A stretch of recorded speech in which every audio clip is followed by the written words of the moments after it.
Welcome to Dr. Jester Rants, and I'm gonna rant about this. Trump won School Teaching 1619 project will not be funded from Fox News. The project puts forth an alternative approach to American history. Yeah, this one is a pretty... It's a doozy.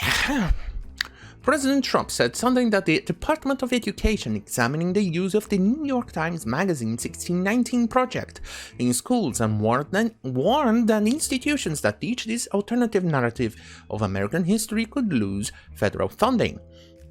The project is based on the premise that American history began in 1619, cited as the date African slaves arrived in Virginia, and that everything followed this should be viewed through that lens. Holy shit, the amount of bullshit. God. The Pulitzer Center released a school curriculum based on the project, and Trump responded to a tweet stating that California would be using it. Well, let me read this, and I'm gonna give a bit of context into this. The Department of Education is looking at this, Trump said. If so, they'll not be funded. This is the 1619 project. Well, it's wiki, so I'm gonna just give a bit of some context into it, and obviously just show you how bullshit it is, if even wiki is capable of saying this. Anyway, in a letter published in New York Times in December 2019, historians Gordon S. Wood, James M. McPherson, Sean Willans, Victoria Bynum, and James Oakes expressed strong reservations about the project and requested factual corrections, accusing the project of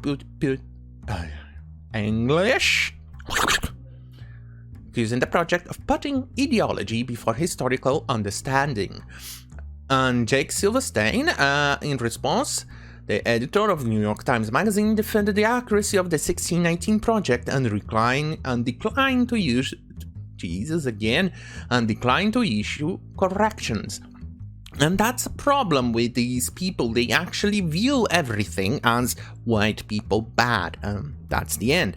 Let me put into perspective. Remember, white people were the ones who actually stopped slavery. Before white people attempted to stop slavery, slavery was allowed and pretty prevalent. In fact, it is still very prevalent in African countries and Islamic countries. In African countries, you have slavery still to this day, even supported by it. It's absurd. And the biggest slave trade sorry about that. The biggest slave trade ever to happen was from the African continent to the Middle East. In fact, it was so big that they had multiple slave rebellions, to the point that they started to castrate the males. Most of them did not survive the castration, and then most of the trip in which it was even worse than the trips and the boats they used to ship the slaves from Africa to the Americas. Even worse. I mean, you remember back in your school days reading about this and other things like that. It was atrocious, the ships. It was bad. They were really mistreated. But the Islamic countries' ships from Africa to Middle East was far, far, far worse. So what was horrible and horrid, multiply that by 4, 7, how many often you want. They would die by the droves. They just did not care. They viewed them as property, but very, very expendable property.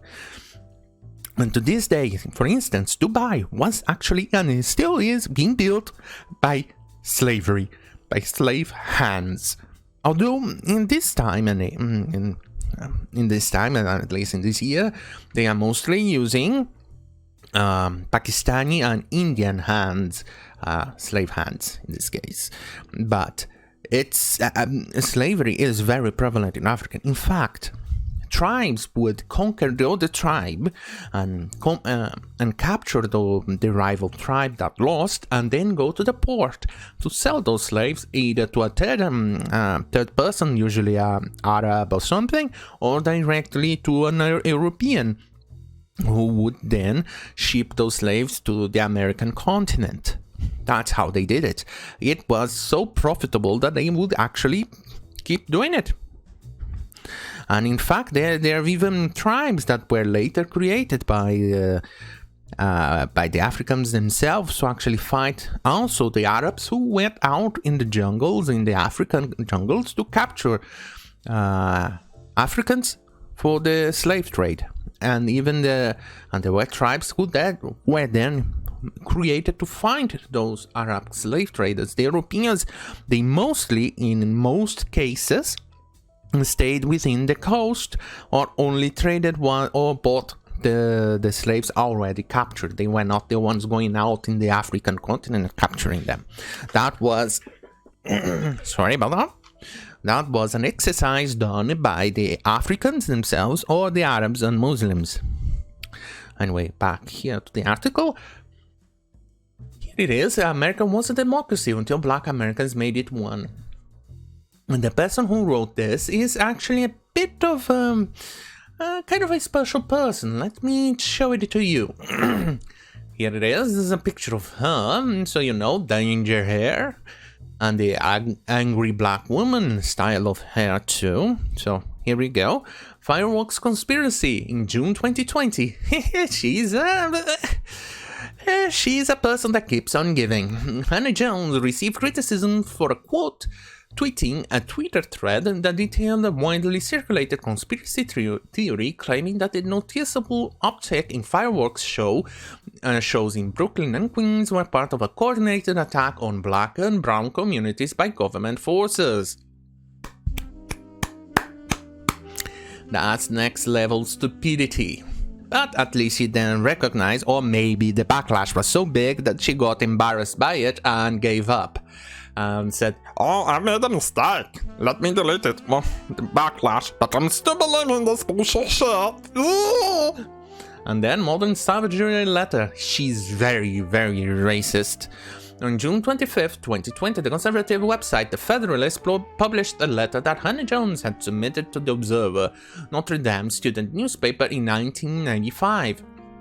In the letter, Hannah Jones calls the white race the biggest murderer, rapist, pillager, and thief of the modern world, and argues that Christopher Columbus and those like him were no different than...